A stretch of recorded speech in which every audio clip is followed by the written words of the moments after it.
Alright, part 10. Here we go. Now with a real microphone. So I hope I'm reaching you with my dulcet tones.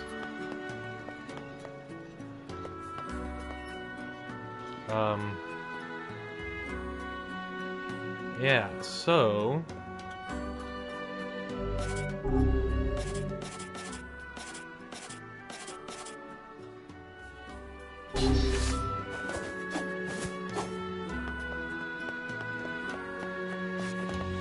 I guess it's time to leave.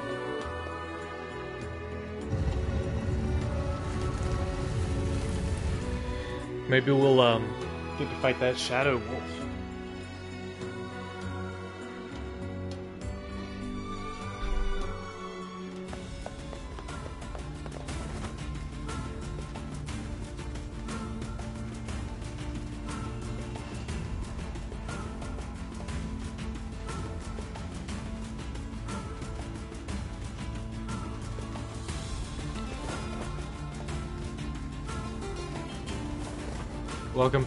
Welcome back, Skinner. Glad to have you. Rules are rules, even if they are absurd. I don't think they're absurd. Oh? Those rules are important to the masked people. You don't say. I do. And I think it's important we respect that. Well, well. The boy is beginning to sound like a man. I was about to say the same, Boy, Vice. I'm not a kid, you know. Hey, less talking, more walking. I like how sure of himself he is.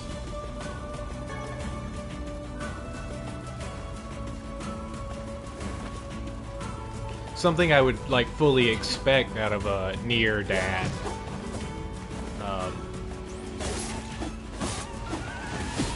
But a nice surprise for brother version.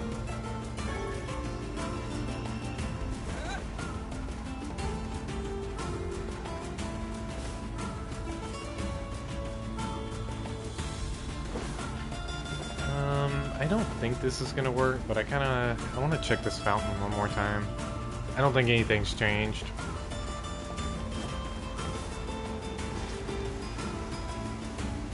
It appears to be out of service.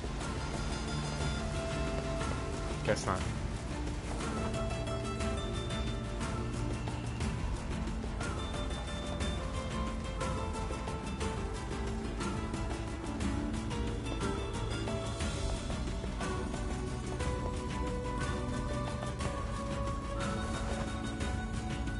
Yeah, I have no idea what next steps are at all.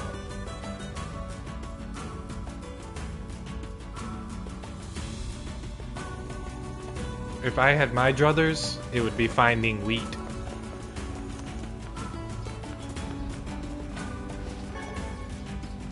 Mushroom.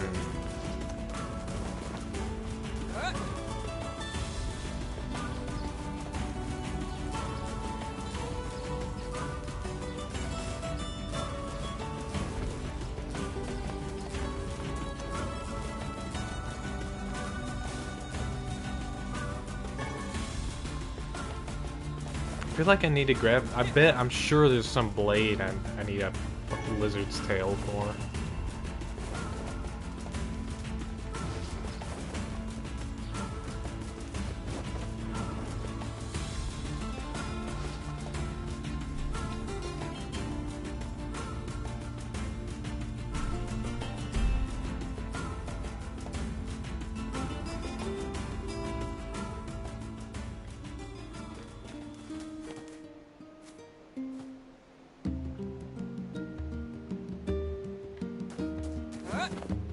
Hey, you can get into Facade, right? I've got a thank you gift I need delivered, and I'm hoping you can help me out. Let me guess. I can't roll... Yeah. No problem. Great. Oh, and it's kind of fragile, so don't roll around or get knocked over along the way, alright? Just get that to the weapon shop in Facade. And thanks again. Great. I hate not being able to roll. I'm gonna go. I'm gonna go. Hey. Wow. Whoa. Amazing.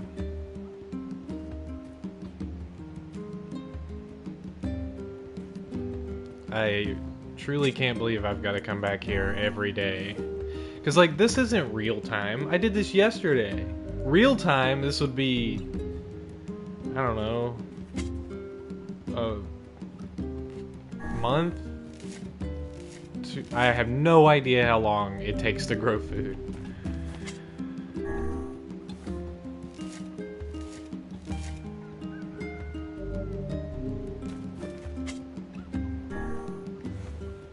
I've got blueberries out in the backyard growing, and I think they're like, it's like maybe, I want to say like 2 full months to go from like nothing. I didn't even know they existed. It might be like 2.5, 3 months before we can eat. Oh wait, did I roll? I don't think I broke anything. Vice didn't yell at me. I need to like tape my finger to the controller. I just want to see if there's any other quests so I can do this kind of as efficiently as possible. Here's your mutton, ma'am. Oh, thank you. I swear these children of mine just love their mutton. If you ever find any more, I'll be happy to buy it. Ugh, so good. Maybe I should just go rack up as much mutton as I possibly can. Come back and buy Beastbane. I followed the NieR Twitter account. They're like giving away a copy of Grimoire Vice. Like they built a replica, aged the pages. Have you seen my son? All that, and there's only one of them. I don't think so. So Why? I entered it. Something It's wrong? just like following them and sharing that post. You can still do it right now, even. When I got home, I found a note from him that said he was leaving and not to look for him. What if he's left the village? The point of all of that, I have completely forgotten. It's really, really, really cool. I would love to win it. I never will. Yeah, it looks amazing. It would be the coolest prop piece to have. Oh, the reason I brought that up is they shared a tip on, they were basically like, hey, buy Beastbane as like soon as you can. We promise you won't regret it. So, on their Twitter, which I happened to look today. I was like, oh, I think you have until like May 9th or something, but I would like I'd look it up right now if you're by your computer. Please, you have to help me. I'll pay you whatever you want. Oh, whatever Sir, I would like Beastbane, thank you. My son shouldn't be too hard to spot. He wears a very odd hat. You can see it from a mile away. Okay. If I see him, I'll let him know his father is worried about him.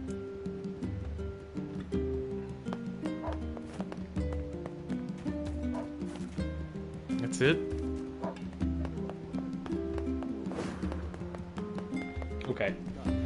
I'm gonna try to run the facade. I gotta get my roll ability back. Oh god, he scared me.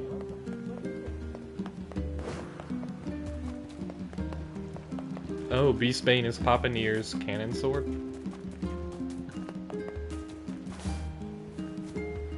So he starts the game with that, or it's just like the one he's holding in all of the art or whatever.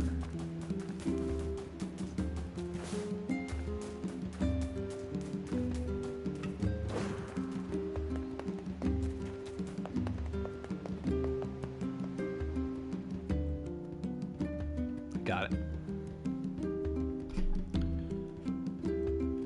You want to try your hand at this job, Kaine? Are you serious? Hell no. Hussies are only good for breaking things anyway. Maybe I'll start with you. Vice, you are incredibly rude. I don't even understand the antagonism here. Like, why are you... Do you think she's cute? Is this like how you're gonna try and... Is that how you're dealing with this?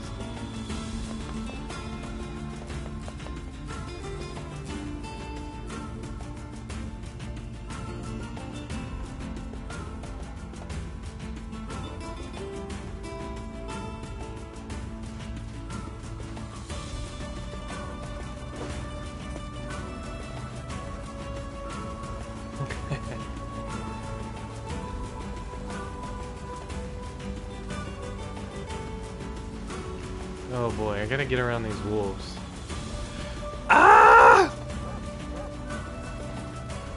Ugh! Wait, I have magic!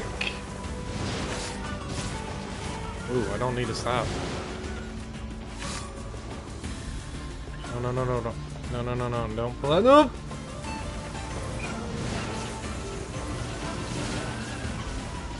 What was that? There's... Oh my god! Phylum Arthropod, Ah! subphylum Please! Cerata, order Scorpionidae.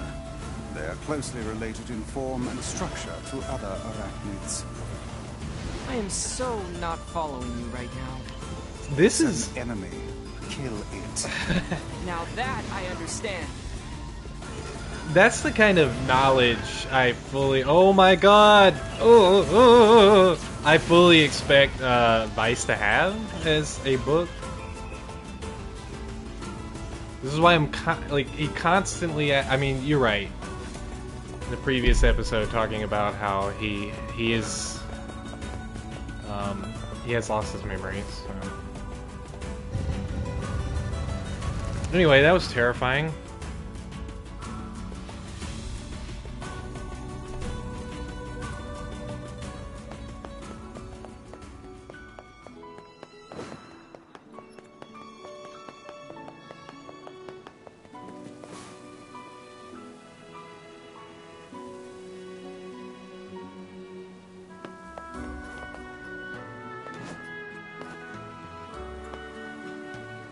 Hi there. I've got a parcel for you. あてと随さ年とたとさらとお礼わがとどせてたくぞがいく We'd better report back to the client.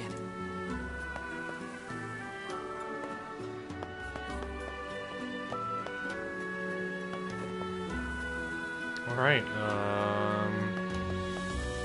アルテルは地域たざ that's it. Time to move on.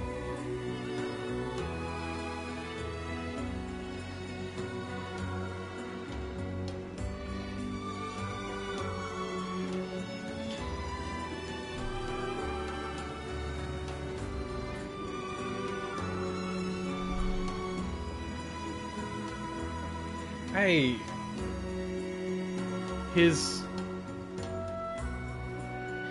yeah, I mean, Disco Elysium,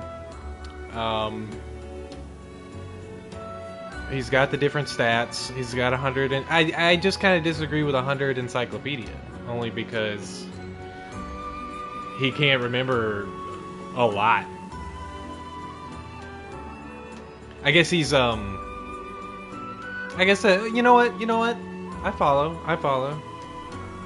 He just had a crazy bender. And, you know, he's just got to pull it back together. But the knowledge is there.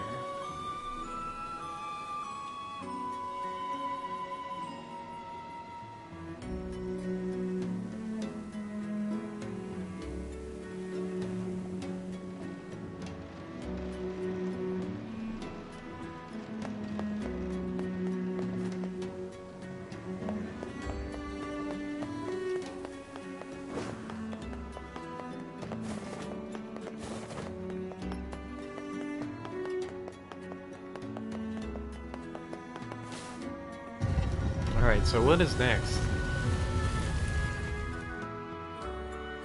I was tired today, so I stayed home and hid in bed. I could still hear Devila singing from somewhere, though. Listening to her always makes me happy.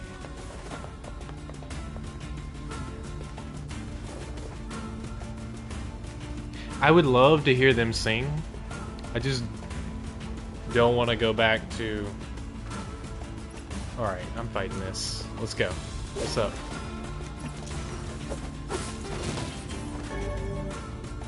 Fishing tip, too. It's fascinating where I can find tutorials.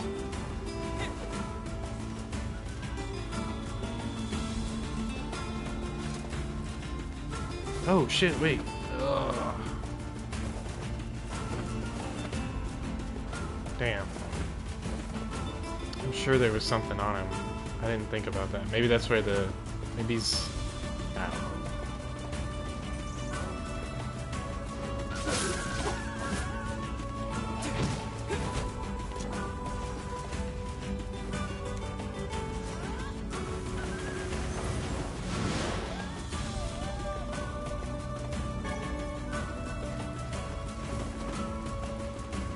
Come on, give me another one. Yeah.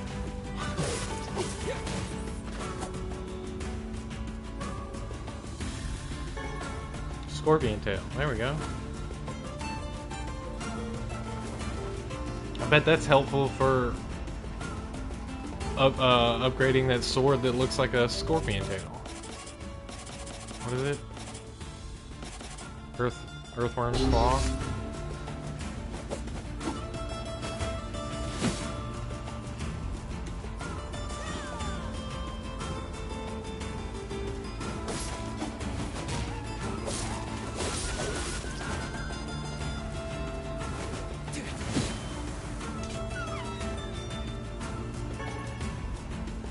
Bring out your wolf buddy, your shadow friend, the alpha.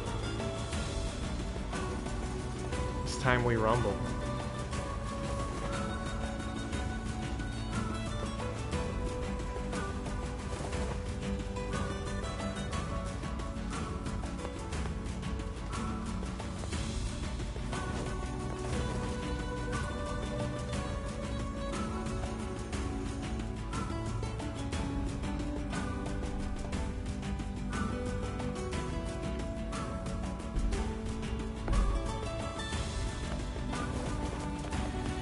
I've been taking stock lately of how many video games I play. I have to fight some kind of dog, and or, you know, wolf is close enough. And it's a lot.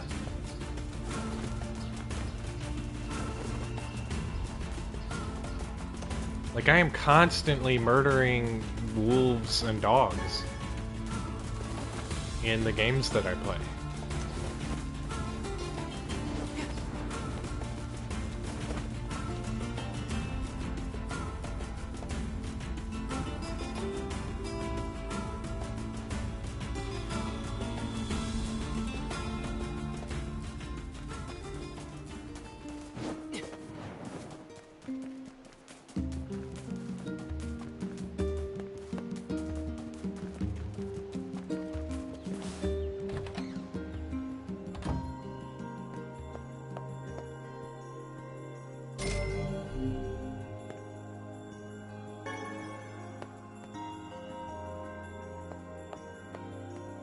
Yona?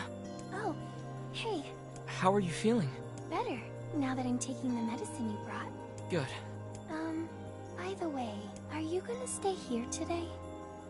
Oh. I guess I have been gone a lot. You bet. Really? You'll stay with me? Oh my Really? god, my heart. Yeah, Yona. I'll stay. Like, in all of this effort to try and heal her, I'm barely a part of her life, it seems like.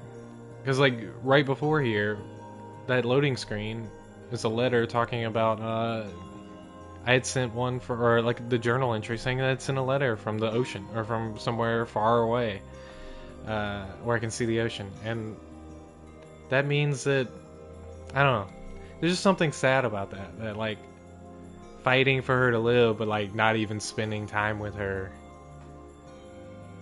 Yeah. Yay! Now get back to bed. Okay.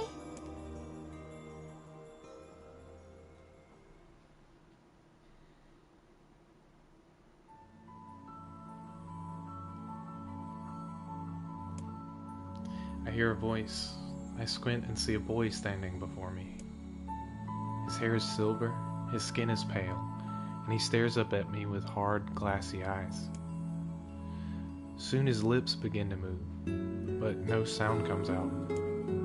What is he saying? I can't hear him. I can't hear him. I can't hear him. I can't hear him. I can't. I try to leave, but something about the boy holds my gaze. I watch his face expressionless as his lips slowly flutter. What is he trying to say? Wait, it's a phrase. I can almost make it out. It starts with an S, then there's an E. I can almost see it now. The letters begin to fall together, one after the other, faster and faster. SEALEDVERSE. It's a sealed verse. The thing I'm looking for. The key to saving my sister. I stare at the boy with renewed ferocity, trying desperately to make out his next word. DREAM? Dream. What? What the hell does that mean? The lips move again, faster now.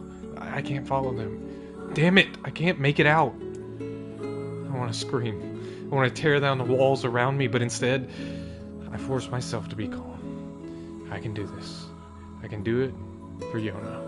Slowly, ever so slowly, I parse out the letters that make up his final words.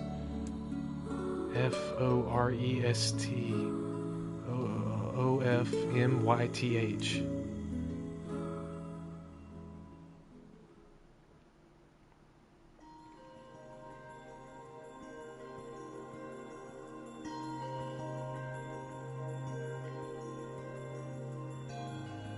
Just a dream.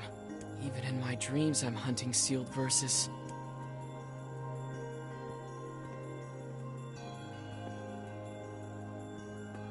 Morning. Morning, Yona. What's wrong? Are you feeling sick too? No, I had a strange dream. What was it about? It's nothing. Don't worry about it. 'Cause I had a dream too. Oh, yeah? Yeah. Me and this boy were playing a game together. What kind of game? It was called Guess the Words. I think he made it up because I never heard of it before. How did it work? The boy would move his mouth, but no words would come out. Then I had to guess what he was trying to say. Creepy. It was hard. I wanted to play hide and seek, but we had to play his dumb game instead. So what did he say? I don't know. All I could figure out was dream and forest of myth. Oh. But don't worry. Cool, we got the I'm same gonna answer. study hard so that next time I can figure out everything. We should play a game together sometime too. Sure, Yona. I'm ready to make that stew and Oh, right. Yeah, I would, if I had the Wii. I did it. I didn't almost walk back up the stairs. I'm getting so good. Something troubling you, lad? It's nothing. Don't worry about it.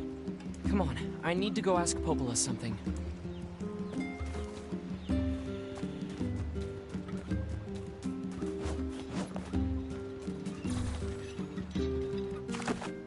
And I didn't jump while saving it. I've basically beaten the game now. I've seen all it has to show me. All the challenges have been tackled.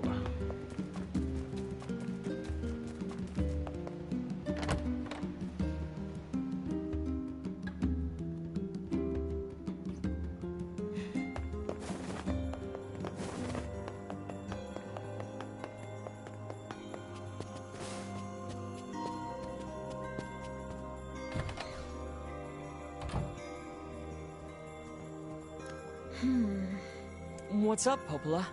oh, hi. I just got a strange letter in the mail. Dear Popola, I hope this letter finds you well. I'm writing in hopes of bringing to your attention a certain dream issue of concern regarding recent events in Dream the Village. I was hoping I might be able to get your advice, Dream, on the matter. Recently, there have been dream reports, dream of a certain dream, dream of dream, evil dream, empty dream, cursed dream, evil dream, words, dream, and dream, someone, dream. That is certainly one bizarre piece of writing. Who's it from? The mayor of a small village in the Forest of Myth. It's a wooded area up north. The Forest of Myth? They're usually a bright and cheerful group of people. Something like this is very out of character for them. I have a bad feeling about this. I'll check it out. You will? But... Don't worry about it. I've got business there anyway. Oh, well, alright. Thank you. I mean, but if you would like to pay me... Fine.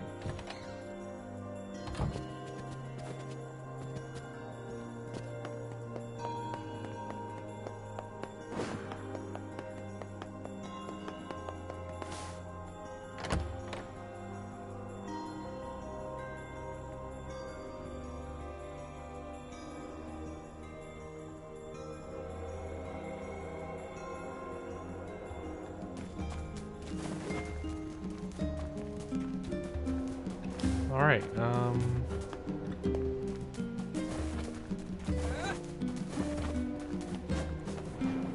I think the train might be passing through. You might be picking up that noise.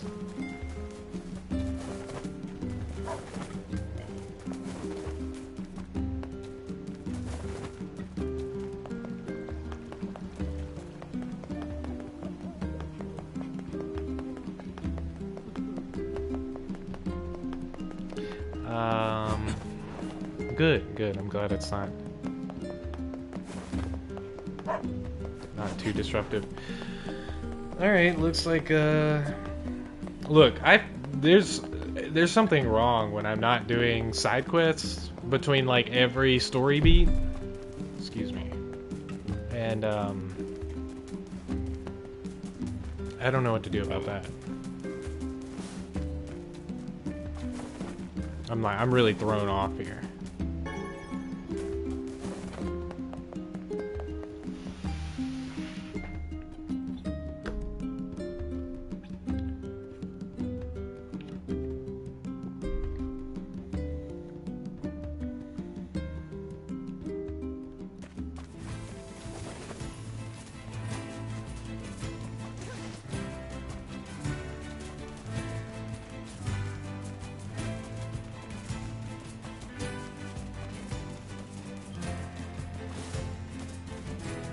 Alright, chaps.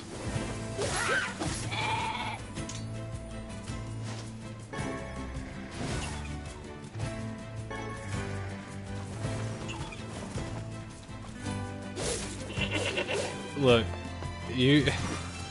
I'm gonna go ahead and tell you, sheep, your real enemy is this lady's kids.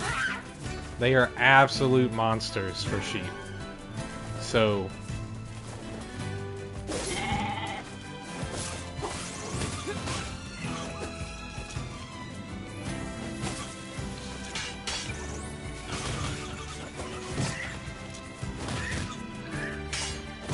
Ow.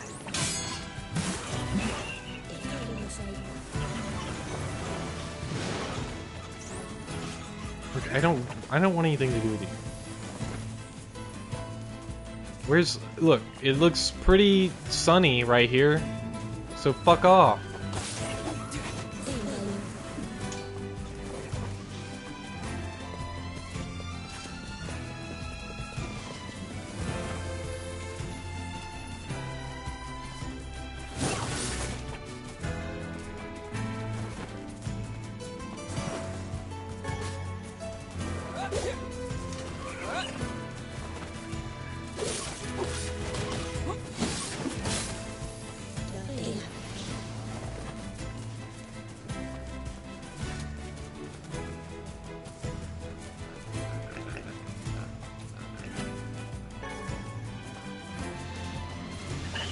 Ooh.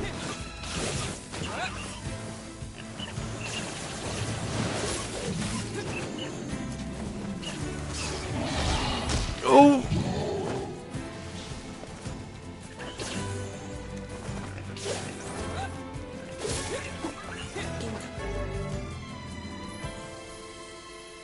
I've not looked at my words recently to see what I've got. I got a good deal more though. Ooh! Alright.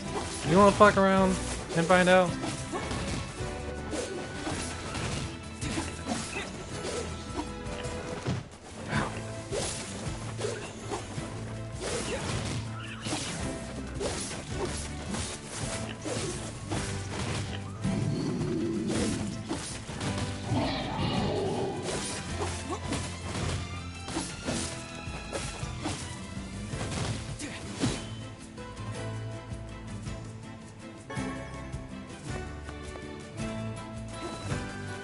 I didn't want to have to do that, but I've got to like if I let that one upstart boar go back to the other boars and let them know that they can push me around, then it's over. I'll never be able to ride one again.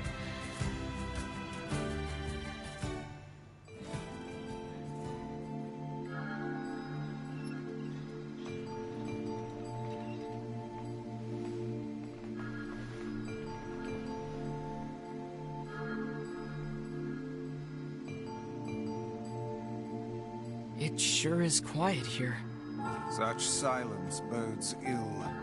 There's trouble on the way. I'm certain of it. You know, a little optimism now and then wouldn't hurt, Vice.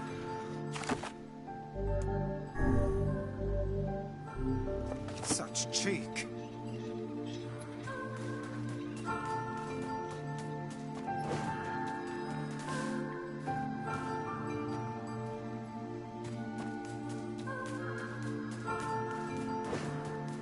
It makes so much sense to build a house in a giant stump. Beware the words. The words? What do you mean? Contagious words. Those who dream. Those who dream? Hold a moment. There is a strange new sensation in my mind. It is not quizzical. What's going on? The villager's body shuddered as he slowly opened his eyes. Perhaps we should start by asking this man. Who are you? We heard something happened to this village, so we came to see if we could help. The mayor stared at Hone and Vice. If you can speak to me, I must have caught you in my dream. In your dream? The mayor explained. In the past weeks, a mysterious disease called the Death Dream had spread across the forest of myth. Those who caught it were cursed to fall asleep and live forever within the world of their own dreams. The village mayor had determined the Death Dream was spread from person to person by spoken words, but before he could learn more, the disease took him as well. Weiss stared at the mayor, his mouth twitching slightly. Now see here. Are you saying that we have been absorbed into your dream? Well, yes. I think you have. In other words, we've caught the Death Dream? Before the mayor could confirm Holmes' suspicion, Weiss exploded with rage. Ridiculous. Preposterous. Completely unfathomable on every conceivable level. I don't even recall falling asleep. That's just how the Death Dream works. Though polite, the mayor was clearly trying to brush aside the book's remarks. My remarks are not to be brushed aside, fool. The mayor twisted his mouth into an embarrassed grimace, then quickly changed the subject to who Holm had seen and what they had discussed since coming to the village. Something there must have caused you to enter my dream. A certain conversation, a specific word, something. Maybe the word dream? That came up a lot. Holden and Weiss racked their brains, but could find no easy solutions. There were simply too many words to consider, too much random chatter, too many meaningless conversations. Grimoire Weiss does not engage in meaningless conversations. The mere suggestion that Weiss chose his words carelessly seemed to sting his pride. It does not seem to sting my pride, you bloated gasbag of a narrator. Well, I don't know if he's insulting me or not now because I decided to narrate this. It has demolished it utterly. Irritated, Weiss looked skyward, as if searching for answers in the heavens. I was doing no such thing. Just leave me alone already. The anger created by his harsh words bled over to Holm like a contagion. Wait, said Holm suddenly. Did someone say contagion? Yes, I believe so. What of it? Well, that villager told us to watch out for contagious words, right? The mayor leaned forward with renewed interest, pushing a startled Weiss aside in the process. He must have said something, right? Asked the mayor. Some specific combination of words? What was it? It was about dreaming, or something that dreams? Or, oh, what the hell was it? A sheep, cried Weiss suddenly, blurting out the first thing that popped into his head. The others stared at him for a moment, before slowly shaking their heads. After a few more minutes of thought, Holmes' face suddenly lit up. I remember, he said. Those who dream. That's what he said, I'm sure of it. At this point, the mayor produced a thick sheaf of papers from his pocket. He flipped through them a few times, before finally nodding his approval at Holmes. That sounds right, he said, as a stray sheet of paper fluttered to the ground. My notes also mention something about that. I bet it was the last thing you heard before you fell asleep. The mayor shook his head, his worn pencil stub tracing lines across a lone piece of paper. For the last month, I've done nothing but study the disease we call the death dream, he said. I mean, I'm the mayor, right? It's my job to protect people from whatever comes along. But I never expect a couple of outsiders to start entering people's dreams. The mayor paused, a grimace crossing his face. I should probably be taking notes or something. Weiss immediately fired back. I applaud the force of will it takes to research a disease in your dreams, he said, but perhaps we should bend your efforts to escaping this place instead of trying to understand it. The mayor's hand tightened around his pencil, snapping off the tip. I've tried to escape. From the very first moment I realized I was locked inside my own dream, I've been looking for a way out. But I don't think it exists. I mean, this is my dream, right? If there was an exit, I'd know about it. He paused for a moment, his unfocused eyes staring at nothing. My village was beautiful, he said, to no one in particular, and it was filled with the most wonderful people you could ever hope to meet. But once this disease took hold, things changed. It's like someone took a sponge and soaked all the color out of our lives. I just want us to be whole again. I want us to be free. And I won't stop trying until it happens. Holm nodded in agreement. Huh, wait a second, I didn't nod. Look, if we can be of any help, said Holm, just ask. Now hold on, I did not just say that. Silence, cried Weiss. The Grimoire looked from Holm to the mayor and back again, his face filling with confidence. Grimoire Weiss's face is always confident, thank you very much. Now see here, Mayor, you told us that nothing can exist in this dream without your knowing of it. But yet you seemed surprised to see us when we first arrived, yes? The mayor slowly raised his head, realization dawning on his face. Oh my God, he said, you're right. You're right, I had no idea you were coming. The human imagination is a limitless engine. Oh, said Weiss, and dreams are the fuel. If you can imagine an exit, then it must be so.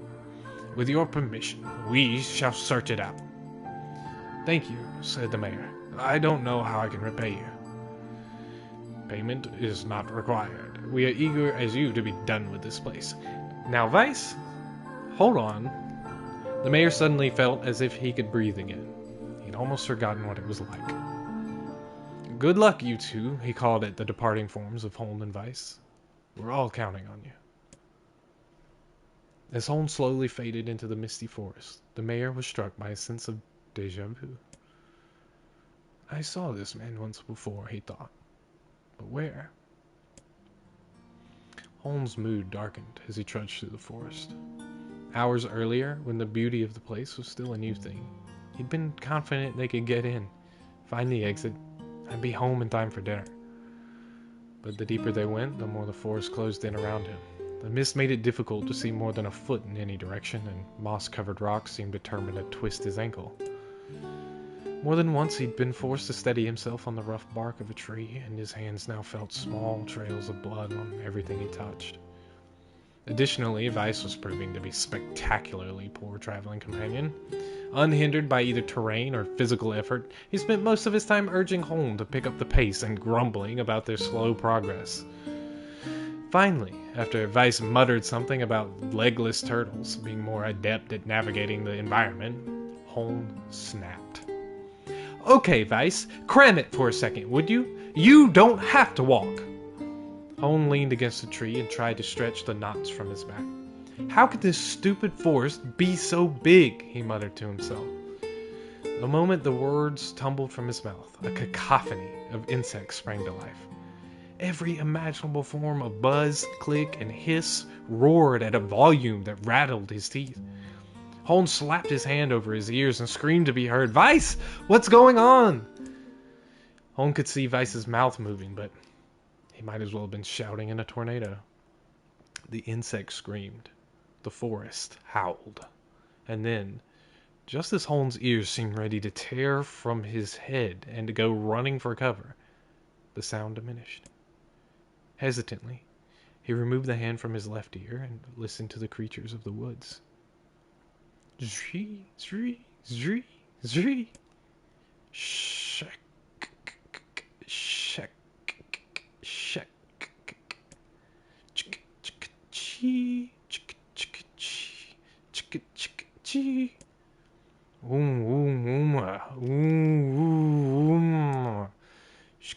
See. See. As the insect cacophony dimmed another decibel, Holmes began to detect patterns in the sound. This isn't random, he thought. It's not just white noise, it's something else. The insects weren't just calling out, they were asking a question. 1 with it is lacking. 2 with it is ideal. 3 with it is dangerous. What is it? By my pages, is this a riddle? I guess so. I mean, it feels sort of forced, but maybe it's the key to getting out of this place. Well, then I leave it to you to answer.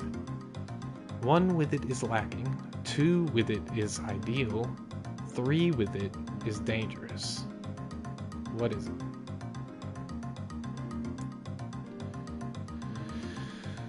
Okay. The answer is a secret. The answer is a seesaw.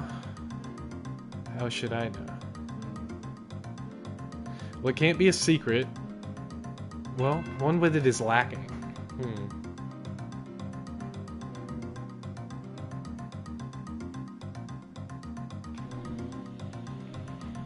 I mean, the best secret is one only one person knows, so I don't know how that would be lacking.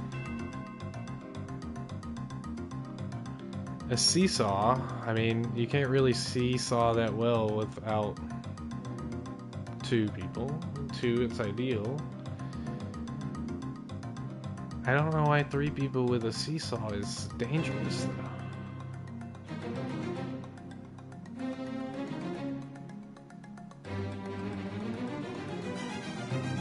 Maybe the 3rd person could get, like, squashed?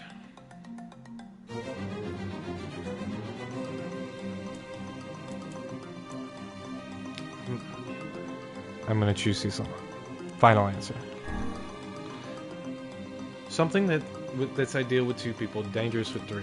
Oh, it's a seesaw. Vice's mouth flew open, but before he could say anything, the word suddenly shifted. The world? Reen wah! Reen wah! Shik shiki! Shik shiki! When Holm came to, he was once again surrounded by the sounds of insects. Sounds like it was not a seesaw. The cries of the insects were creating words. Words he had heard somewhere before. Yep.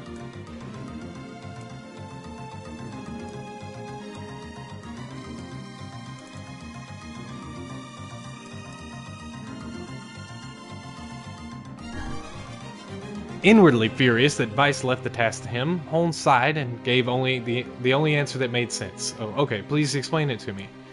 It's a secret. Right? The sound of insects stopped as suddenly as it began. The forest undergrowth parted before Holmes like a rippling wave, opening a new path.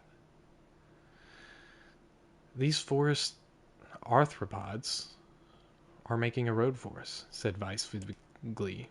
Pleased at passing the test, Holmes moved on with new intensity. Yeah, I honestly wish that had been explained to me.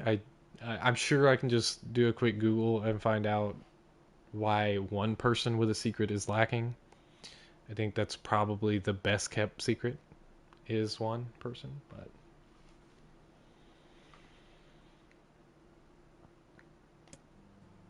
the path offered his body relief from the undergrowth, but gave even greater cheer to his mind. As long as they were on a path, their journey had purpose. I guess the forest has accepted us, huh? Said Holm after a bit. Vice spun around to face his companion. Do not mistake the will of this forest for some happy pet you can suddenly befriend. We have no idea where this path leads. Also, I do find it interesting, as an aside, that, like, obviously they had voice actors for this, and they chose not to use them for this part. I don't know what that says, but I'm gonna make that observation. As Vice finished speaking, the pair turned a corner and found themselves facing a clear forest spring. Smiling, Holm picked up a rock and sent it skipping across the surface of the water. Good heavens, cried Vice. His surprise was understandable. Each time the rock struck the surface of the water, a musical note rang out. When the rock finally stopped moving and sank to the bottom of the spring, the ripples it left behind came together to form words. I enter through the window, but break no glass. When night falls, I vanish. What am I? Well, that's light, of course. Absurdly easy, barked Vice. Now answer it. Holm grit his teeth and tried not to reach out and strangle his companion. Also, everything I've seen from the main character is that he's, like, pretty patient and kind, and he is not. I think he gets, like, a little annoyed with Vice, but yeah, he really seems to have lost it here. He's right, after all, this one is pretty easy. I enter through the window, but break no glass. When night falls, I vanish. What am I? Sunlight. A plume of water suddenly burst from the spring. Sunlight filtered through the trees and reflected off the plume, creating a shimmering rainbow that spanned the entire horizon.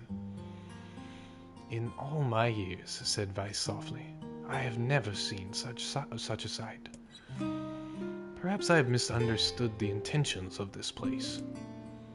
Hey, look, cried Holm, awaking Vice from his daze. There's a house or something over there. Glancing in the direction of his friend's extended hand, Vice saw a small cottage nestled amongst the trees. That's weird. I keep wanting you to substitute V now for any W I see.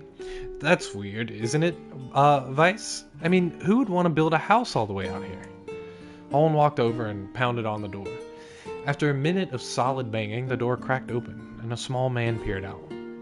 His body was cloaked from neck to toe in a large black cape, while his face was obscured by mist. Began Holm, but before he could get any further, the cloaked man held a hand up and began speaking. I have 4 legs in the morning, and 2 at noon, but in the night with 3, what am I? Oh. Holm tried to ask the cloaked man who he was and what he was doing there, but he simply repeated the question. There it is again. If we wish to engage this man in conversation, said Vice, it seems we must answer his riddle. Yeah, I suppose, said Holm. Well, at least it's an easy one. Yeah, this is like the classic Hobbit riddle, right? A man has, since the game isn't explaining, in case you didn't know, a man in the morning, that's like represents birth. You crawl on all fours. 2 at noon, so like midlife, you're walking on your legs, and then night, your old age, you need a cane, so you walk with 3 legs. A man. The mist dissolved from the cloaked figure as he spoke a single word. Correct.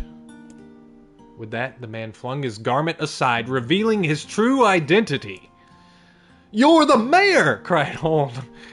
And he would have gotten away with it too if it weren't for me and Vice. The small man slowly shook his head. "I'm not the mayor you know. Now listen to my words. Long ago, I saw a version of you that was not yourself." Sorry, what's that mean? "It will make sense in time. At present, I simply congratulate you on cracking the seal of the death dream. Now, you must go to the person at the forest entrance." And with that, the man turned on his heel and slammed the door behind him. As Holm watched, mist seeped up from the ground and enveloped the cottage, erasing it from existence. When Holm and Vice returned to the forest entrance, they found the mayor leaning against a tree. As soon as he caught sight of the duo, he sprang to his feet and scrambled over to them. "Good gravy," he cried. "You made it! You actually made it back!" His left hand grasped Holmes and pumped it so fiercely it threatened to dislodge from the socket, while his right seized Vice by the cover and swung him through the air. Ooh, he's not gonna like that. "God, by the heavens! Stop shaking me, fool! We have not even told you if we were successful or not." The mayor smiled broadly and shook his head. "I'm just happy you're alive. I didn't think I'd ever see you again." Holm withdrew himself from the mayor's eager handshake with a slight smile. "We broke the death dream seal," he said. "At least, I think we did." The mayor's face beamed as Holm filled him in on the details. When the tale was done, the 3 of them laid down on the forest ground and fell asleep. Holm cocked his head. "Okay, hang on a second. This is crazy. Why would we just lay down and go to sleep?" "Cease your endless prattle and go to sleep, fool. Fighting against the rules of this place is futility itself." Holm and the mayor obediently reclined atop the grassy earth. "Have you forgotten?" continued Vice. "It is words that control the death dream. Words that allow us to move from place to place. I imagine this is why I've spent so much time reading. No matter how unnatural they seem, the words are absolute. Therefore, if the words tell us to sleep, then sleep we shall. And once we do, the story will continue." With that, the trio found their eyes growing heavy, their breath slowing. "This is the first time," began the mayor, "the first time I have felt tired since I was imprisoned here." His words were cut off by a loud, long yawn, and he remembered nothing more. They might have slept for an hour, or a year. When they awoke, things had a slightly more real quality to them. The mist felt thicker, the leaves greener. It was clear they had awakened from their dream. Holmes shook the mayor's shoulder gently. "Good news," he said. "I think we made it." "Oh, wow," said the mayor in an awed voice. "We did. I'm back." He blinked once, and then again, as if not quite believing the sight before him. "You two have no idea how much this means. The death dream was spreading through our village, and I wanted to... Well, I thought I could figure out how to stop it. But I guess that wasn't the case. I must have caught the disease and become trapped in my own dream." The mayor started to stand, then collapsed back to the earth. He stared at his legs as if trying to remember how exactly they worked. then glanced at Holm and shrugged. Without a word, the young man reached down and pulled the mayor to his feet. Real life may take some getting used to, said the mayor, as a wry smile crossed his lips. You shall return in short order, I am sure, said Weiss. For now, for now, you should return to your home and rest. No, said the mayor, swaying on his unsteady feet. No, I can't. Some of the villagers are still trapped in the death dream. I have to save them. The mayor slowly made his way to the divine tree in the center of the village, then bowed his head and prayed silently. This is a holy tree, he explained, when the prayer was finished. It's the guardian of our village's history and memories. Superstition will only make our mission harder, muttered Weiss. We should not put our faith... I don't know where that went, but we should not put our faith in the gods. The mayor shook his head. Not the gods, the words. Legend says that our tree is home to a powerful magic known as a sealed verse. Holm and Weiss could not contain their surprise. It seemed a goal had been found in the most unexpected of places. I say, muttered Weiss, this is certainly a stroke of luck. As the three of them said their goodbyes, Holm mentioned the strange man who had given them the third riddle, and the mysterious words he had left them with. I once saw a version of you that was not yourself, muttered the mayor. What in the world does that mean? Lost in thought, he stared into space for a long moment. You know, he said softly, this is going to sound odd, but I had a feeling I'd seen you before too. Holm tried to keep a straight face and failed, but the mayor didn't seem to notice. Deja vu, right? Anyway, I figure it's just some kind of illusion created by the death dream. Probably doesn't mean anything. Holm gave the mayor a nod and a smile, but inwardly his thoughts were racing. There's something wrong about the mayor and his words. And what exactly is going on here?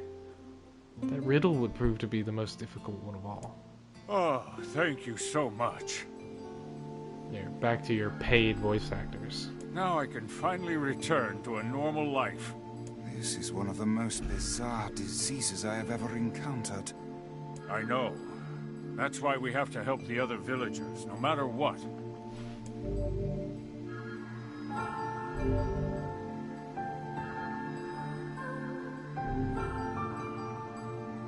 For a sealed verse, that didn't take much effort. Really? Yes, all a touch too easy if you ask me. It's almost as if someone was guiding us to this village. Don't overthink advice. Now I can finally return to a normal life. This is one of the most bizarre diseases I have ever encountered. I know. That's why we have to help the other villagers, no matter what.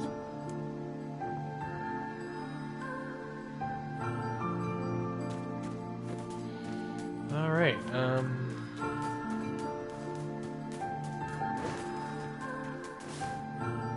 This person must be dreaming too. It would appear that way, yes. Oh shit. It seems like there's a whole lot more reading to do. Can't say I'm very excited to go back there. That dream world sorta creeps me out. Perhaps you should spend less time complaining and more time getting on with the mission. Yeah.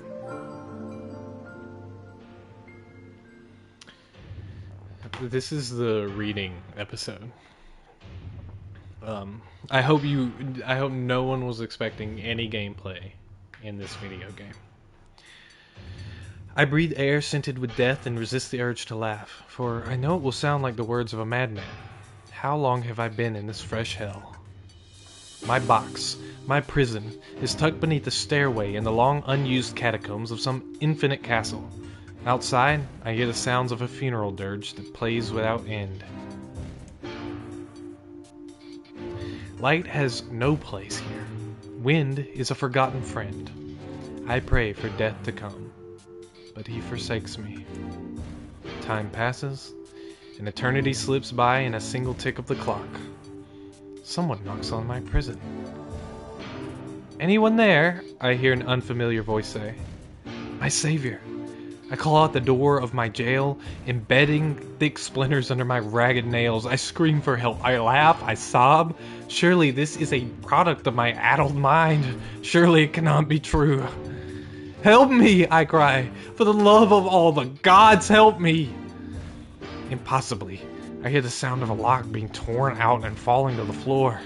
As the door slowly creaks open, I have just enough time to see a silver-haired boy and a floating book before the light pours inside. My eyes, accustomed to blackness, explode with pain. I am forced to turn away. Who are you? I ask, shaking hands, covering my face. How have you come to this place? I am Grimoire Weiss, and this is home. Long have we been searching for you. Now come, stand. We shall awaken you from this nightmare together. The one known as Holm extends his hand and pulls me from the cell. Though my eyes are slow to adjust to freedom, my ears are keen as ever, and they recognize the staccato sounds of heavy rain. I never thought I'd hear that again, I whisper.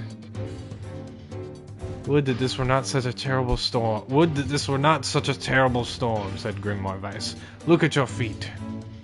I force my eyes open and see water pooling around my ankles, lapping at my shins. There's so much of it.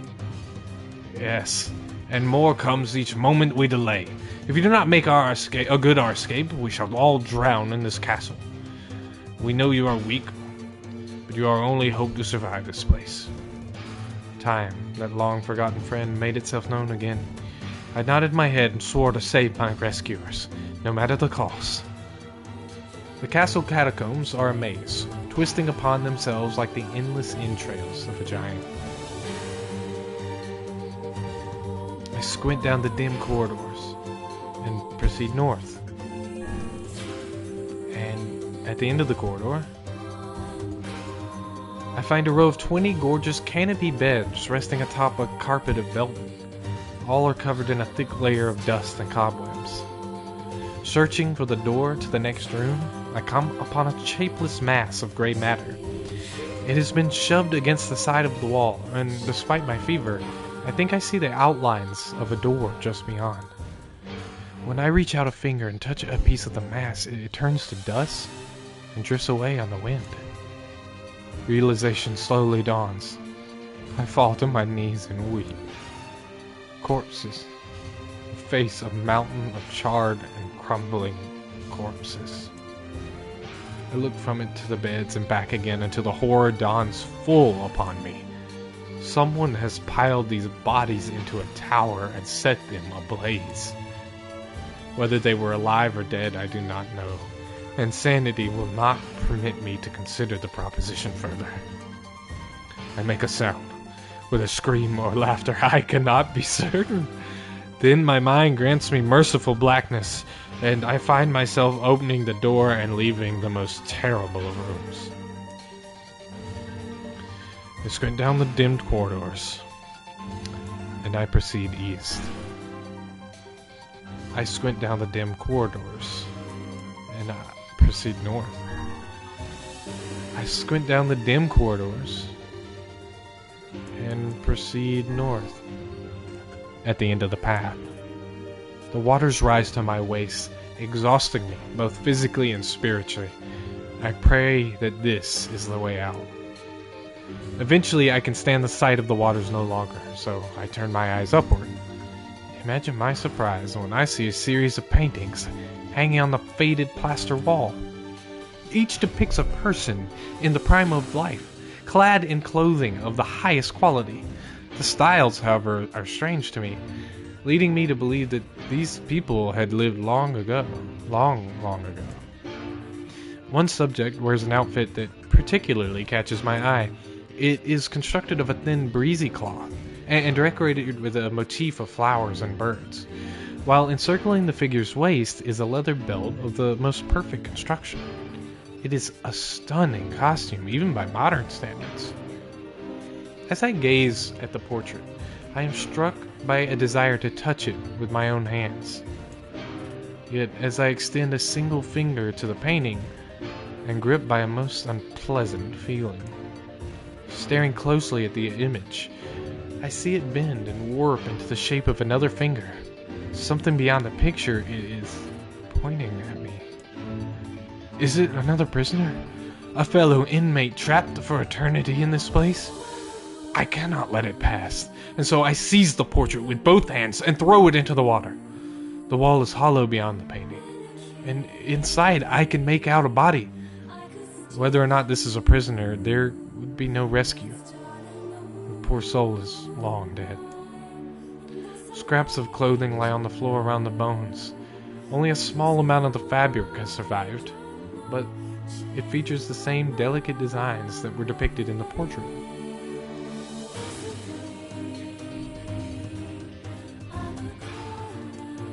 I have been admiring a row of corpses, blocked from view by portraits of each victim at their pinnacle. Enough! Shielding my eyes, I paddle through the water. I squint down the dim corridors and proceed south.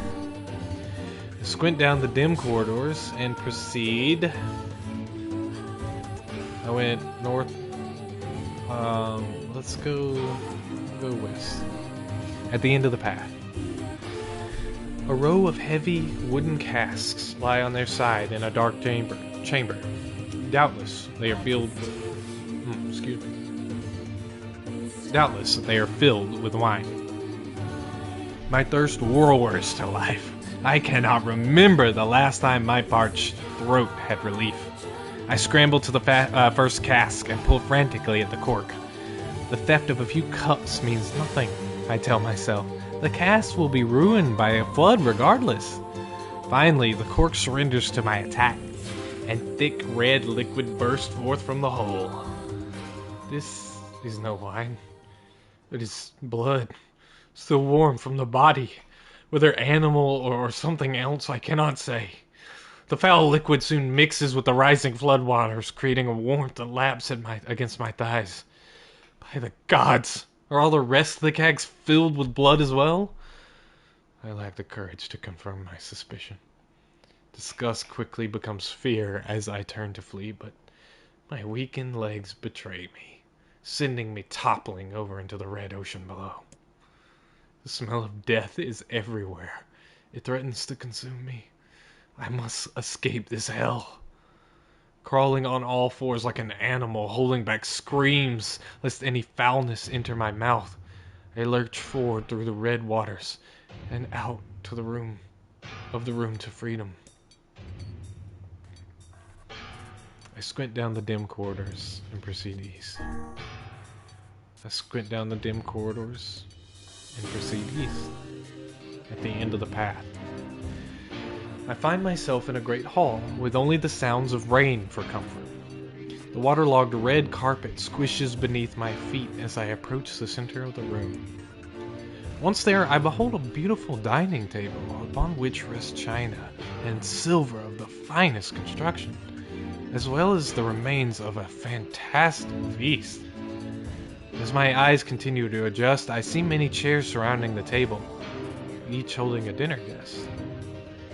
Noticing movement, I approach the chair at the table's head, but as the truth of the matter dawns on me, I recoil in horror. The host of the feast is a corpse, as are all the invited guests. An army of foul, wriggling insects have made homes in their remains, and this is the movement I saw. This once splendid feast was now nothing more than a requiem for the damned. I took a moment to steady my shaking hands, and slowly back away from the table. Desperate to lose sight of the abomination before me, my gaze lands on the chairs upon which the dead were seated. This is a mistake, for the chairs proved to be even more terrible than the feast itself. Each one is covered in a layer of spikes that runs from the seat up the back and down the arms. This explains the color of the carpet beneath my feet. I can only pray that the unfortunate diners were dead when the meal began. Or if not, it is a simple task to envision the agonized screams that must have sprung forth from their mouths.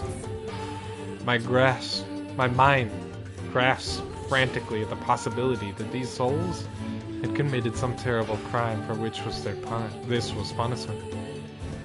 In truth, I suspect they had committed no crime at all. There would be no tomorrow for these unfortunates. This was their last supper. I squint down the dim corridors and proceed north. The water has risen to my chin and now laps greedily at my mouth and nose. "You dumb bast!" shouts Holm.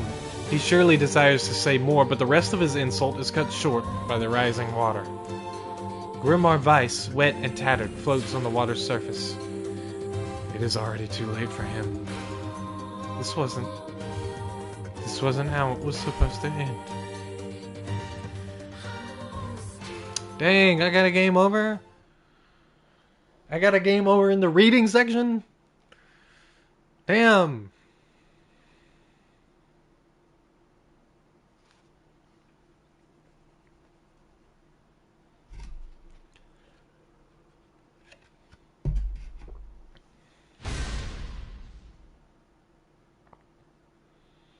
Suppose we just have to try again.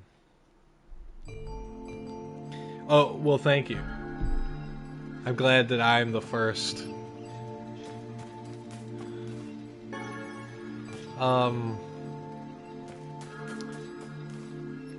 Okay, I assume I just have to go back in.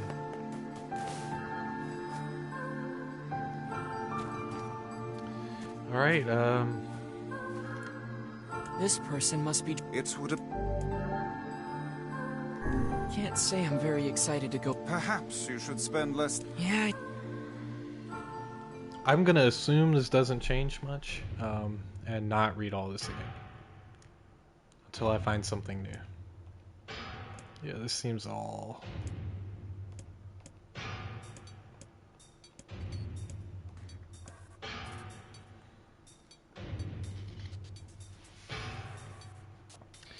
Yeah, I do feel like it is very much me to find a way to lose in the reading section. So, there you have it.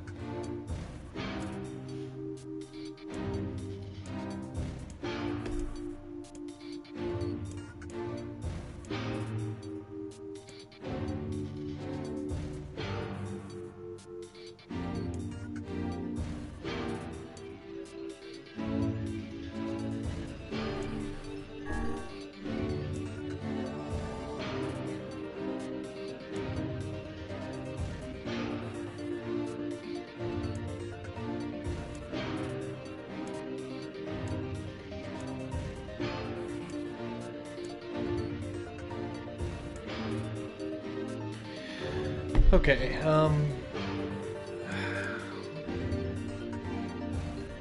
I could go back.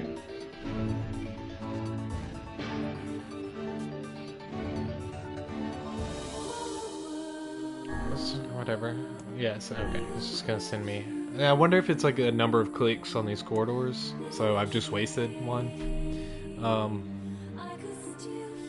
So we're gonna go east again. Last time we went north here, we'll go west. No, shit, that's going back. I hope it's not a number of clicks. Alright, north. We'll go west this time. This should be the dining room. Oh, no, this is wine.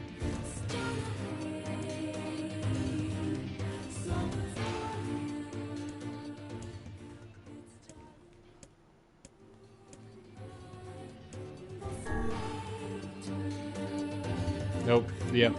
So that's exactly how it works. I get like so many number of corridors to go down to before it's too late.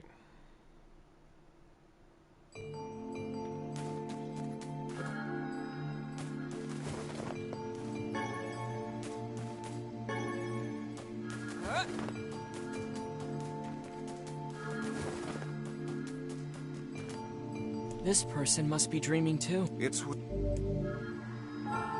Can't say I'm very excited. Perhaps. Yeah.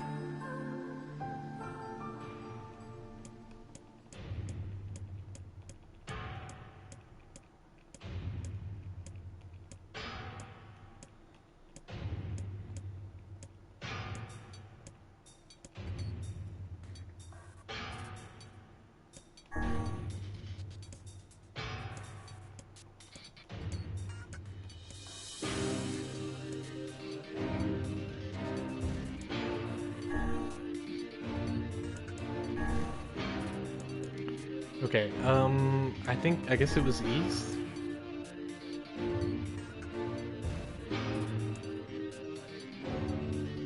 Yeah, okay.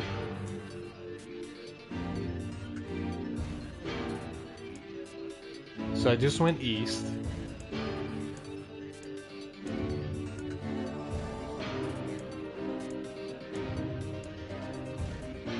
So north.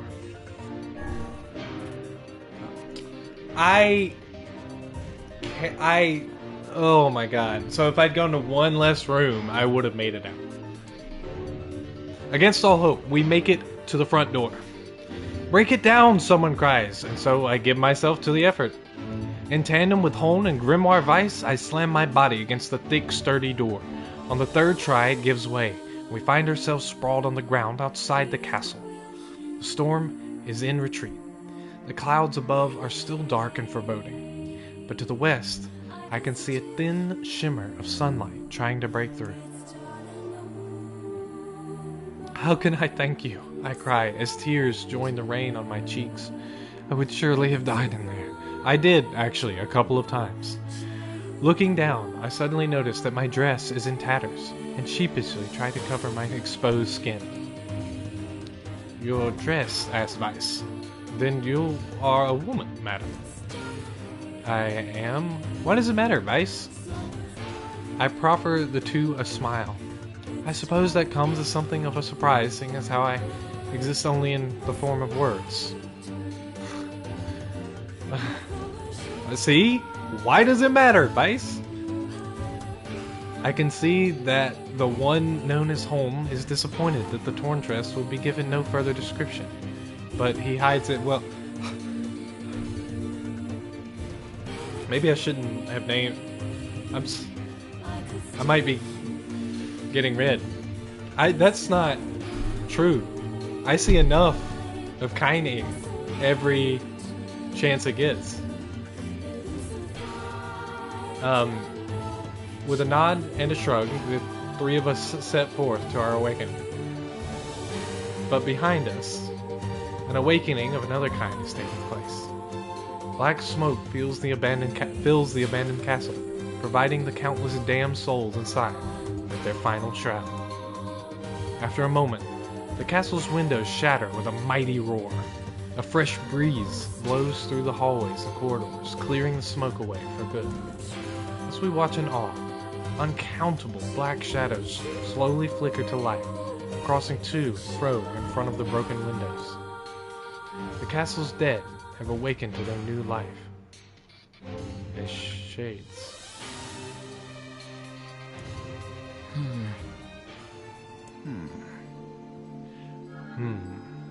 You have anything to say about that? Hopefully there will be no labyrinth next time. I hear that. Yeah.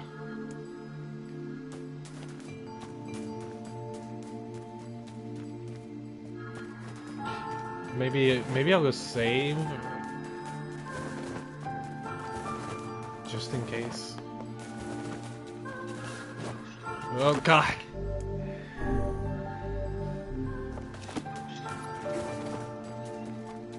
I just want to hit X to confirm so badly. And another victim. This work certainly is trying. It is indeed. I figured a book like you would be into all this word stuff, Vice. Even I have my exceptions. Wow. Now let's be off. We've worn out the book on reading. A colony of massive sculptures was visible in the distance, their tall forms scraping against the sky. Vice and Holm had never seen such a sight, and their eyes widened as they tried to take it in. Those buildings must be huge if we can see them from this far away. What do you think, Vice? As Vice considered his answer, the sun beat down on him with renewed ferocity. Perhaps they are some manner of mirage. Under this heat, a mirage or two would hardly be an unexpected sight. Holm nodded and wiped the sweat off his brow, leaving a trail of sand in its place. He thought he'd never been so thirsty. The ancient road on which they walked was black and cracked with age. Here and there thin wisps of grass pushed up through the rocky surface, as if defying those who had laid this material down over their home. The heat reflecting from the road made Holm lightheaded. His feet hurting, he crouched down to rest. I don't know how much longer I can do this. Is someone playing a joke on us or what? The complaining had already begun. Weiss tried not to let his eyes roll too much. A joke, he said. No joke. This road leads to the city of art. Perhaps the path itself is simply some manner of grand artistic work. You don't sound very sure of yourself there. Perhaps not, but thinking of it in this way might make it easier for you to bear. Holm glanced at Weiss's grinning face. He shook his head and resumed walking. As time passed, Holm's feet grew more painful, and his throat drier than he thought possible. Mine's getting dry just reading. So, sympathy. I feel connected. He tried not to look further than the next step ahead, because the bright sunlight made him hesitant to trust his own senses. We're definitely getting closer, said Weiss in an effort to cheer his companion. Yes, this much is certain. Encouraged, Holm lifted his gaze. Suddenly, he stopped walking, choosing instead to stand in the middle of the road with his mouth and eyes wide open, and his finger pointing in the distance. Water! He cried. It's water! Water? Asked Weiss. Preposterous. I don't see any water. Over there, just ahead of us. Look, the sun is reflecting off of it. Without waiting for a response, Holmes sprang to life and bounded toward the sight. What in the... There was no water. There was nothing but sand in every direction. Holmes closed his eyes and sighed as Weiss floated up behind him and chuckled softly. I believe this is known as a mirage, he said. Many a desert traveler has spoken of such things. Holmes shook his head, bewildered. Suddenly, he pointed off in the distance, his eyes wide once more. Wait, there it is! I just missed it! Look, it's right there! Holmes sprinted off again, leaving Weiss with no choice but to follow. After a few minutes of running, Holmes came to a halt. I could have sworn it was right around here. Confused, he put his hands up to his eyes and rubbed them vigorously. As soon as he stopped, he noticed a blue shimmering pool of clear water just over the next rise. With a shout, he bounded off in search of it. The chase continued for nearly an hour, until an exasperated Weiss finally floated up to Holmes and struck him in the face with his cover. Enough, you blithering idiots! Stop this at once! There is no water here! Holmes' face clouded. There isn't? There is not, and perhaps next time you will listen to me when I tell you as much. Weiss paused for a moment, then continued speaking in a slightly kinder tone. However, I suppose this mad chase was not altogether wasted. It seems we've arrived in the city of art. Holmes looked up. Stretched out before him was a row of impossibly tall sculptures. Their journey was at an end. They're huge, cried Holmes, completely forgetting the heat and pain of the past few hours. I've never seen anything so big. Each sculpture was formed from roughly the same shape, a tall rectangle that stretched upward toward the sky. But that is where the similarities ended. Most were covered with panes of glass that reflected a light in 1,000 directions, while others seemed to be nothing but frames of steel. Some had tall spires on their tops, while others possessed triangular caps. What kind of city is this? Said Holmes. Where are the people? Where are the houses? Perhaps the land is intended exclusively for artistic use. Excuse me. The debate continued as they made their way through the city. Miracles of artistry were everywhere. Great iron crates with wheels sat silent on steel rails. Beautifully carved works with lights of red, amber, and green dangled over every street. As they moved away from the massive sculptures, they found an array of smaller ones.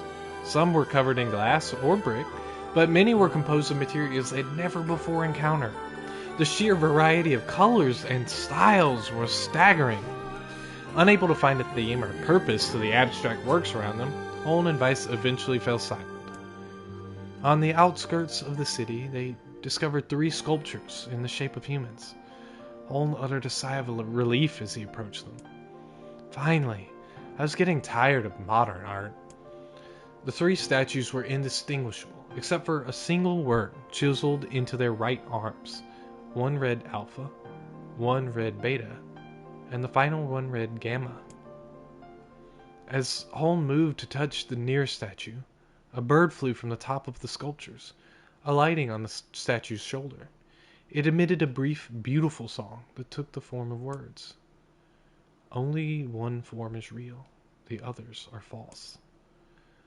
The real form will always speak the truth. The false ones will only speak lies.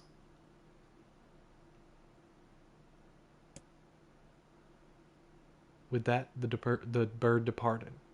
As if on cue, the 3 statues shuddered to life, acquiring color and form as they began to breathe. "Hey, look at that," said Holm. "They're alive." The triplets bowed low before Holm. "Please," said Alpha, "you've got to get me out of this nightmare. I am real." "Stop lying," said Beta. He turned to Holm and threw his hands up in the air. "Alpha's a fake. You know, I'm the real one." "What a load of crap," said Gamma. "Beta is fake. Everyone knows I'm the only real one around here." Their respective pleas given, the 3 statues returned to their frozen state as silence once again enveloped the city. "When you consider all the statements, only one of them could be the real thing," said Weiss. Holm furrowed his eyebrows and considered his answer. "Only one form is real, the others are false. The real form will always speak the truth. The false ones will only speak lies." Ooh, I really wish I had what they said again. Alpha was like, "I'm real," and then the other 2, Beta said Alpha's lying, Gamma said Beta's lying. I think that might be enough to figure this out.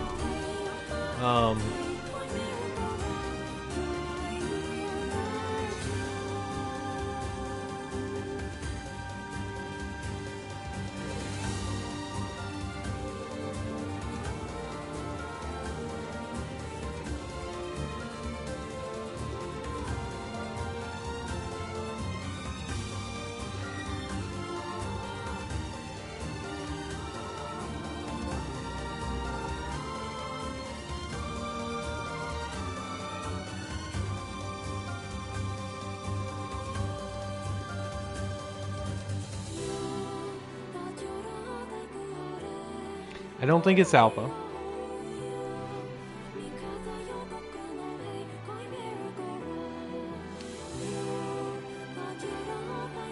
And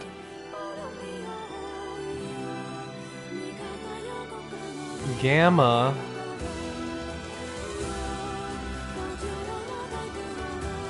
if Gamma is saying that Beta is a liar,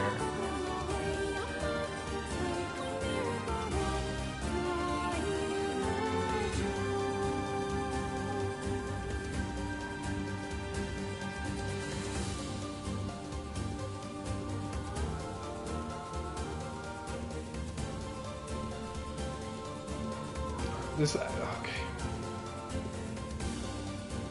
I've got this. I need a sheet of paper, but I've got this.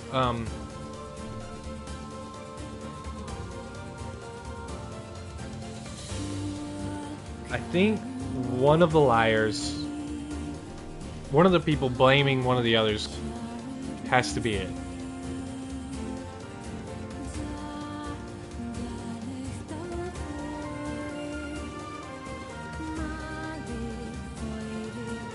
And if Gamma says Beta is lying,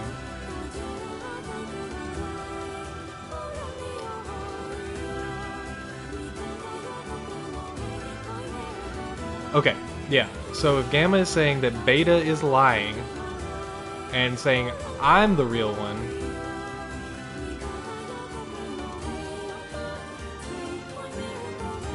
they're not saying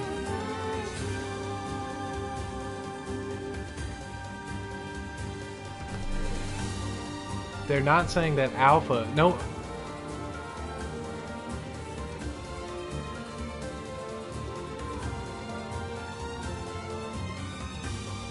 Wait. Right. Gamma's saying Beta's lying. Beta's saying Alpha's lying.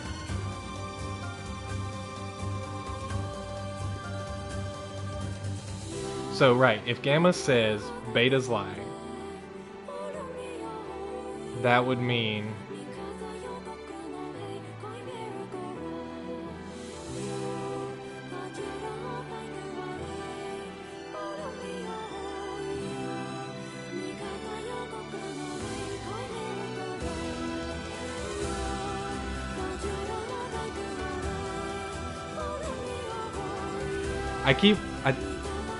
yeah.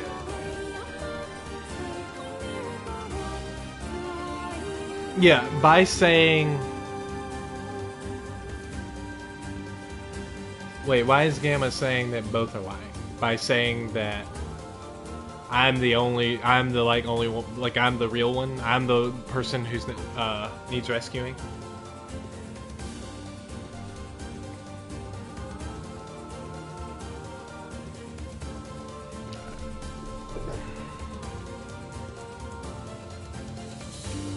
I wonder if this will let them, let's see.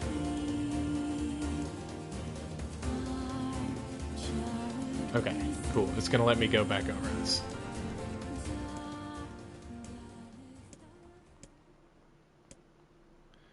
Okay.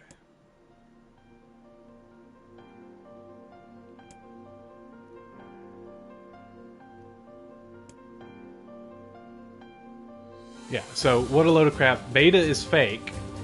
Everyone knows I'm the only real one around here, so Gamma's saying both are lying.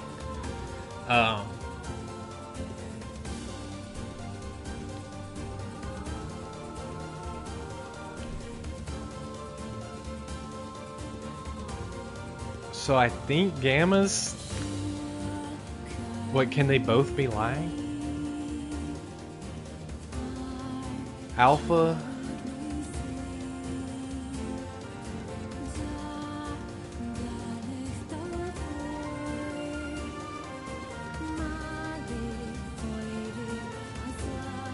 Oh, because one can only tell the truth.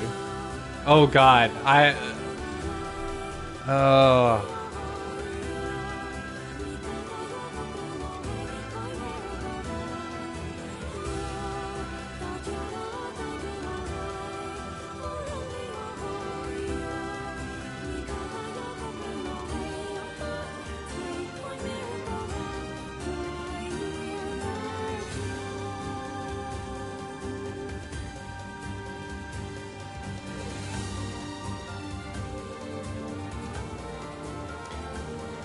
I'm trying to see if there's a way to see your full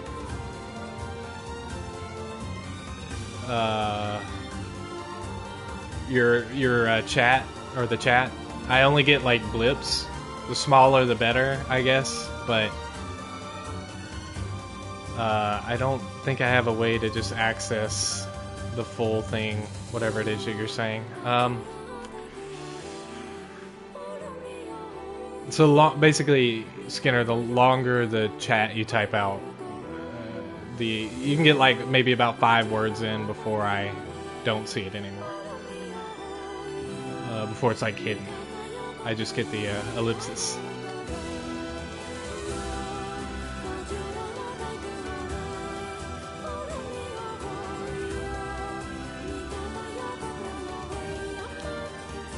All right.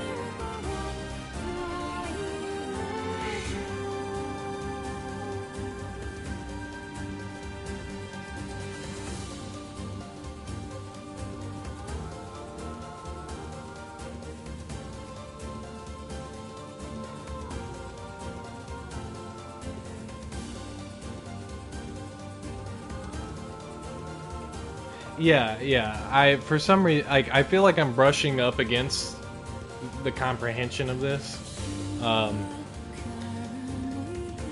If Alpha... Alright, so if Alpha's telling the truth...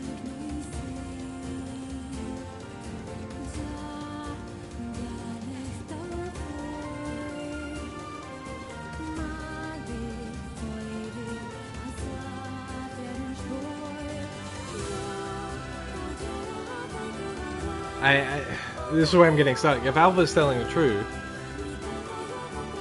I mean, that could work, right? Like, Beta's saying, if Beta only says falsities, he's saying, stop lying.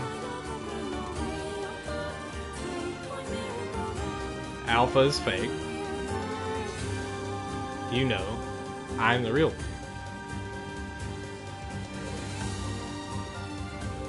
Gamma says, what a load of crap. Beta is fake. Everyone knows I'm the only real one around here.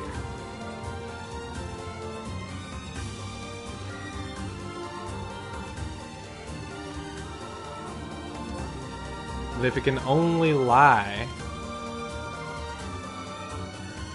If Gamma... Let's say Gamma can only lie. So that doesn't work, right? We can strike that. Alpha can't be telling the truth. Because then Gamma would be lying about Beta. And, alright, so, Beta. If Beta's telling the truth, can only tell the truth, stop lying. Alpha's fake. You know, I'm the real one. So, Alpha says, I'm real. See, this is, I think Alpha's definitely not it, because this is the easiest one to, like, it doesn't have to like go back and forth. There's no like A then B. It's pretty easy. So Alpha can easily be lying right here. That works. And then Gamma says Beta's fake. Everyone knows I'm the real one. Gamma can be lying. So that works. All right, let's look at Gamma. I'm telling the truth. Gamma. What a load of crap. Beta is fake. Everyone knows I'm the only real one around here.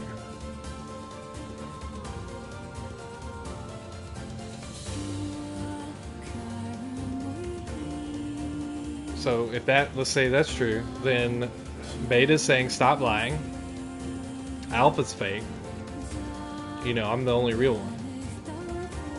See, he's saying Alpha's fake, and that's true in this instance. So it's got to be Beta. That was painful. It was painful to watch me struggle through that, and I appreciate your patience. But we've got the right answer.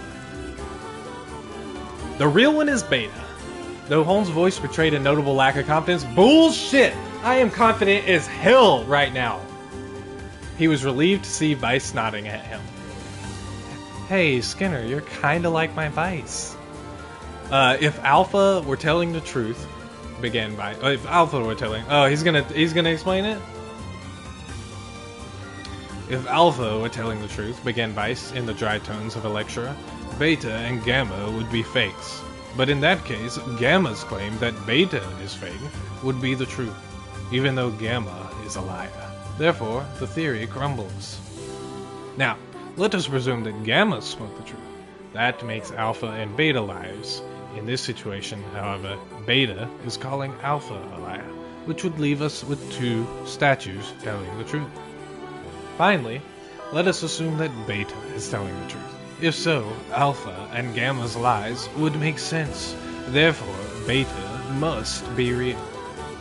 As Vice finished his explanation, Alpha and Gamma crumbled soundlessly into dust, while Beta sprang to life once more. Congratulations, villager, said... Congratulations, villager, said Vice in a cheerful voice. Oh, whoops. He has a cheerful voice? The time to awaken has arrived. Thank you for saving me, cried the villager. He dropped to his knees and bowed his head as low as it would go before an uncomfortable calm pulled him to his feet. Why did you have to dream like this? Asked Vice. Have you been to the city before? The villager slowly looked around at the bizarre objects and sculptures that dotted the landscape, then shook his head. I don't think so. I mean, it's impossible, right? There's no way I could have ever been to a place like this, but at the same time, I feel like I've seen it before. Deja vu, muttered Holm. Just like the mayor. The vague sense of unease that struck Holm during the mayor's dream spread once more through his mind. That was rough. I am positive I have seen that place before. Okay, that's enough.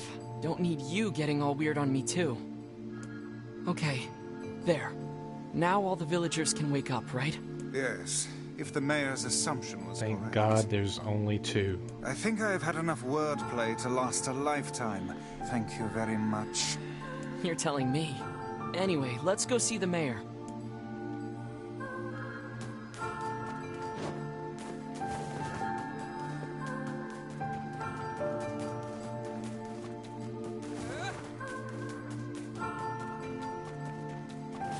Oh, how wonderful. Thank you so much. Here, I have something for you. Wow, this looks valuable. I can really have it? Of course. It's apparently a weapon of some renown, but we have little use for it. Well, we appreciate it. Thank you again for everything. I guess I have like a shadow pocket. I can just drop all of these weapons in here. Alright, pretty basically. Oh, the thing I have right now is okay.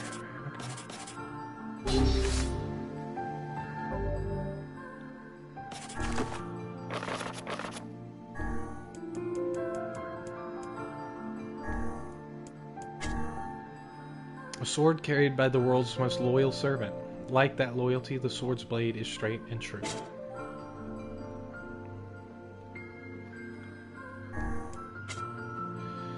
There was once a famous poet in a land to the far, far east. Now, in his twilight years, his ability had withered such that he could no longer craft a single stanza or verse.